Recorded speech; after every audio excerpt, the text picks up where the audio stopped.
तो आज की हमारी जो कहानी है वो सच्ची घटना पर आधारित है। आज की हमारी कहानी एक ऐसी लड़की की है जो कि स्कूल की लाइब्रेरी में जिसके साथ एक ऐसी घटना हुई जो कि दिल दहला देने वाली थी। तो नमस्कार दोस्तों, स्वागत है एक नए एपिसोड में। उम्मीद करता हूँ आप सभी अच्छे होंगे। जो लोग हमारे चैनल पर पहली बार आए हुए हैं, भाई आपका स्वागत है। चैनल को सब्सक्राइब कर लीजिए और फिर हमारे साथ इस डरावने सफ़र की ओर आप भी आ जाइए। तो भाई आज की जो कहानी है ये एक लड़की के साथ घटी घटना है जो कि सच्ची घटना है, लेकिन हमारी कहानी को मैं ऐसे सुनाऊंगा जैसे ये मेरे साथ हुई हो जैसे एक लड़के के साथ हुई हो। अगर आप एक लड़की हैं तो आप इसे लड़की के हिसाब से देखना। तो ये तब की बात है जब मैं 12th स्टैंडर्ड में पढ़ता था। 12वीं के एग्ज़ाम होने वाले थे और मुझे बहुत ही ज़्यादा चिंता हो रही थी क्योंकि साल भर मैंने पढ़ाई नहीं करी थी। तो मैं बस टेंशन में था कि पढ़ाई कैसे करूँगा। हमारे स्कूल में एक लाइब्रेरी थी जो कि प्रायः शाम के 5 बजे बंद हो जाया करती थे, लेकिन एग्ज़ाम्स की वजह से और बोर्ड एग्ज़ाम्स थे, इसकी वजह से टीचर्स ने और स्कूल के प्रशासन ने ये निर्धारित किया कि लाइब्रेरी आधी रात तक खुली रहेगी ताकि बच्चे प्रिपरेशन कर सके, स्टडी कर सके। मेरा जो स्कूल था भाई वो मेरे घर के बहुत ही पास में था। तो इंस्टेड ऑफ घर पे रह के पढ़ाई करना, मैंने निश्चित किया कि मैं लाइब्रेरी जाकर पढ़ूंगा, वहाँ पे शांति होगी। उस रात मैं करीब 6 बजे घर से निकला। थोड़ी ही देर में मैं लाइब्रेरी पहुँच गया। लाइब्रेरी पहुँचते ही मैंने किताबें ली और एक कोना पकड़कर पढ़ने बैठ गया। पढ़ने में उस दिन मैं इतना डूब गया कि वक्त का मुझे जरा भी अंदाज़ा ही नहीं रह गया। थोड़ी देर बाद जब मेरी नज़रें लाइब्रेरी के घड़ी पर पहुंचती है तो उस पे 10 बज रहे थे। ये देखते ही मैं चौंक गया क्योंकि आमतौर पे मैं शाम के 8 बजे तक अपने घर पहुंच जाता था, लेकिन आज 10 बज गए थे। अच्छा, 8 बजे जब मैं घर जाता था उस वक्त लाइब्रेरी पे बाकी स्टूडेंट्स भी रहते थे, लेकिन आज 10 बजे लाइब्रेरी में कोई नहीं था। सिर्फ शांति थी जो कि चारों तरफ पसरी हुई थी। उस रात लाइब्रेरी में मुझे एक चीज़ समझ आती है कि अधिकता किसी भी चीज़ की अच्छी नहीं होती है, चाहे वो शांति ही क्यों ना हो। लाइब्रेरी में इतनी शांति थी जो मुझे विचलित कर रही थी। लाइब्रेरी की खुली हुई खिड़कियों से आ रही झींगरों की आवाज़ मेरे कानों में गूंज रही थी। अच्छा, मैं जो टॉपिक पढ़ रहा था मुझको वो कंप्लीट करने में कोई 10-15 मिनट और लगते हैं, तो मैंने ये सोचा कि इसे कंप्लीट कर कर ही मैं घर जाता हूँ। शायद मेरी गलती थी, मुझे घर चले जाना चाहिए था। मैं वो चीज़ पढ़ने के लिए फिर बैठ जाता हूँ। मैं पढ़ने लगा ही था कि मुझे लाइब्रेरी के बाहर किसी के लंगड़ा कर घिसट कर चलने की आवाज़ आती है, जैसे कोई लंगड़ाते हुए लाइब्रेरी के बाहर की कॉरिडोर पे चल रहा है। ये सुनते ही मैं मेरी किताब उठाकर मेरे बैग को लेकर के तुरंत ही लाइब्रेरी के बाहर निकलता हूँ। लाइब्रेरी के बाहर कॉरिडोर था जो कि बहुत लंबा था भाई, और उस कॉरिडोर के अंत में राइट हैंड साइड पर मुड़ने पर हम स्कूल के बाहर निकल सकते थे।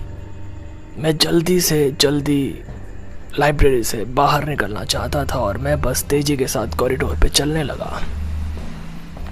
थोड़ी ही दूर मैं चला था कि मुझे कॉरिडोर के अंत पे दीवार से सटी हुई एक औरत दिखाई देती है जो कि दीवार की तरफ खड़ी थी और वो बस मुझे निहार रही थी। रात के 10 बजे लाइब्रेरी पे एक औरत का दिखाई देना ये कोई सामान्य बात नहीं थी।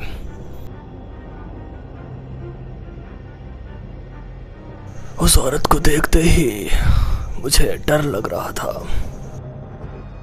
पता नहीं क्यों, लेकिन ये स्थिति मुझे अंदर तक डरा रही थी। मैंने धीरे धीरे चलना शुरू कर दिया। थोड़ी दूर में और चला था कि मेरा डर बढ़ने लगा और डर के मारे मेरी चीख निकल गई और चीखते हुए मैंने पूछा, कौन है वहां पर? मेरे ये बोलते ही वो औरत कहीं गायब हो जाती है। एक पल पहले वो मेरे सामने थी और अचानक ही वो मेरे सामने से कहीं गायब हो गई। ये चीज बहुत ही अजीब थी। कम से कम मैंने मेरे जीवन में पहली बार ऐसे किसी को अचानक ही गायब होते हुए देखा था। उस पल मैं डर चुका था और डर के मैंने बजरंगबली का नाम लिया और हाथ जोड़कर बस बेतहासा भागने लगा। मैं भागते भागते स्कूल के बाहर आया और तब जाकर मैंने सांस ली। मेरी धड़कन बढ़ चुकी थी, मैं पसीने में डूब चुका था, मेरी सांस समा नहीं रही थी। बाहर जब मैं पहुंचा, मेरे अंतर मन में कई सवाल थे, जैसे वो औरत कौन थी, लंगड़ा कर कौन चल रहा था, अचानक ही वो गायब कैसे हो सकती है। ये तमाम सवाल मेरे जहन में चल रहे थे, लेकिन इन तमाम सवालों के कोई जवाब नहीं थे। मैं धीरे धीरे मोहल्ले की ओर, अपने कॉलोनी की ओर बढ़ने लगा। थोड़ी ही दूर मैं चला था कि तभी मुझे मेरे बगल में किसी की परछाई दिखाई देती है। ये परछाई बहुत ही विशाल थी, किसी औरत की। आमतौर पे किसी इंसान की इतनी विशालकाय परछाई नहीं होती है। और अजीब बात ये थी कि मेरे बगल में कोई था नहीं, मेरे पीछे कोई था नहीं। तो ये कम परछाई किसकी थी, इसके बारे में कोई भी अंदाजा नहीं है।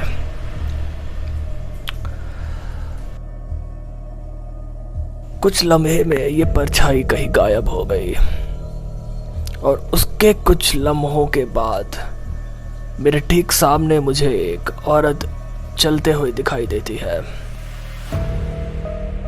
ताज्जुब की बात यह है कि आसपास कोई भी नहीं था, फिर अचानक ही कोई मेरे सामने कैसे आ सकता है। 2 पल पहले किसी औरत की परछाई ठीक मेरे साथ चलने की थी और अगले ही पल कोई औरत ही मुझे मेरे सामने चलते हुए दिखाई देती है। इन तमाम सवालों के कोई जवाब नहीं थे। मैं बस चौंक रहा था ये सब देखते हुए। ये जो औरत थी ये लंगड़ा कर चल रही थी। इसने कोई पुरानी साड़ी पहनी थी जो कि फटी हुई थी। इसके हाथ पैर टेढ़े थे और ये बहुत ही धीरे धीरे चल रही थी।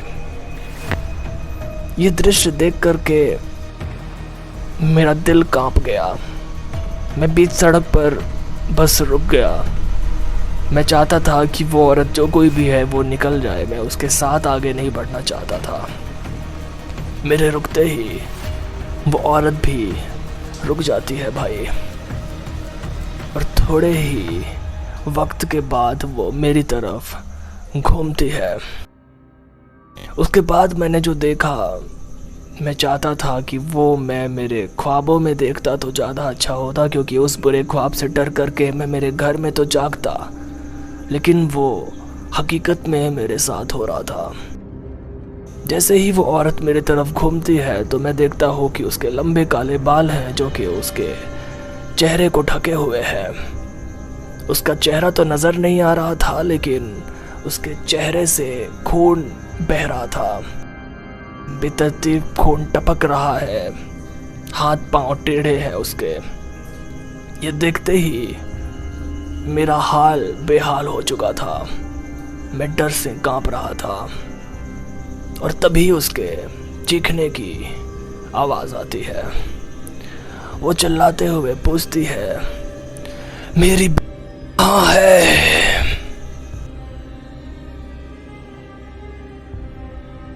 ये चीज़ सुन करके मेरी रूह जैसे मेरे जिस्म से बाहर निकल को आने को थी। मैं बहुत ज़्यादा डर गया था। मैंने कभी कल्पना नहीं करी थी वो मेरे साथ हो रहा था। मैं डर के मारे मोहल्ले के दूसरे तरफ इशारा करते हुए कहता हूँ शायद वो वहाँ पर है। और मेरे ये बोलते ही वो औरत जो लंगड़ा करके चल रही थी, जो कि बहुत ही धीरे धीरे चल रही थी, वो उस ओर दौड़ गई। और उसके दौड़ते ही मैं भी आँख मूंद करके भागने लगा मेरे घर की तरफ, क्योंकि मैं नहीं चाहता था कि वो औरत दोबारा मेरे सामने आ जाए। मैं बस भाग रहा था, हांफते हुए भी भाग रहा था। मैं मेरे घर पहुंचने ही वाला था, तभी मेरे पीछे से मुझे आवाज आती है, वो वहां पर नहीं है। इस आवाज को सुनने के बाद मेरे साथ क्या हुआ मुझे नहीं पता। मुझे इतना पता है कि जब मेरी आंखें खुली तो मैं मेरे घर के बेडरूम पे लेटा हुआ था। मेरे घर वाले मुझे घेरे खड़े थे। आस पड़ोस के भी कुछ लोग वहाँ पे मौजूद थे। मेरी मम्मी ने मुझसे बताया कि मैं कल रात मेरे घर के बाहर बेहोश पड़ा हुआ मेरे पड़ोसियों को मिला, जो कि वहीं पास में थे। अजीब बात यह थी कि मुझे पूरे रास्ते कोई नहीं दिखाई दिया सिवाय उस औरत के, लेकिन पड़ोसी वहाँ पर थे। तो क्या ऐसा था कि सिर्फ मुझे ही लोग दिखाई नहीं दे रहे थे? वास्तविक में लोग वहाँ पर थे, लेकिन सिर्फ मुझे ही दिखाई नहीं दे रहे थे। खैर, मेरे मुंह से एक ही चीज़ निकली, वो औरत जो लंगड़ा कर चल रही थी आखिर वो कहाँ गई? ये बात सुनते ही मेरे घर वाले, पड़ोसी सभी चौंक जाते हैं। उसके बाद उन्होंने मुझे एक कहानी सुनाई जो मैं तुम्हें सुनाने वाला हूँ, और जो कहानी हमारे मोहल्ले की बहुत ही चर्चित कहानियों में से एक थी। कहा जाता है बहुत समय पहले एक औरत अपनी एक 10 साल की लड़की के साथ हमारे ही मोहल्ले में रहा करती थी। उसकी बेटी भी मेरी ही स्कूल में पढ़ती थी। मेरी स्कूल ब्रिटिश ज़माने की स्कूल है भाई, वो बहुत पुरानी है। एक दिन उसकी लड़की का खेलते हुए स्कूल में एक्सीडेंट होता है, जिसकी वजह से उसकी मौत हो जाती है। अपनी बेटी की मौत की खबर सुन करके वो औरत भी स्कूल जाकर वहाँ की छत पे चढ़कर कूदकर आत्महत्या कर लेती है। कहते हैं जब उसकी मौत हुई उसके हाथ पैर टेढ़े हो चुके थे। उसने एक सफ़ेद साड़ी पहनी थी और उसके चेहरे से बेतरतीब खून बह रहा था। और तब से आज तक उस औरत का भूत या उस औरत की आत्मा आज भी स्कूल, लाइब्रेरी और हमारे मोहल्ले पर भटकती रहती है। रात में निकलने वालों को अक्सर वो औरत दिखाई देती है। अक्सर वो औरत लोगों से पूछती है उसकी बेटी कहाँ है। और कई लोगों के साथ हो चुका था पहले भी, सिर्फ मैं नहीं था जिसने कल रात वो सब कुछ महसूस किया। बहुत सारे लोग थे जिन्होंने ये चीज़ें पहले भी महसूस करी थी। ये कहानियाँ हमारे मोहल्ले के बच्चों को नहीं बताई जाती थी ताकि वो डरे नहीं, लेकिन जितने भी वयस्क थे, बड़े थे, वो सब इससे परिचित थे। तो ये थी आज की हमारी कहानी। उम्मीद करता हूँ तुम्हें ठीक लगी होगी। चैनल को सब्सक्राइब कर लिया है ना? चैनल सब्सक्राइब कर लो और फिर मिलते हैं अगली एपिसोड में। तब तक ख्याल रखो, मेरी कई आवाज़ें हैं। बाय।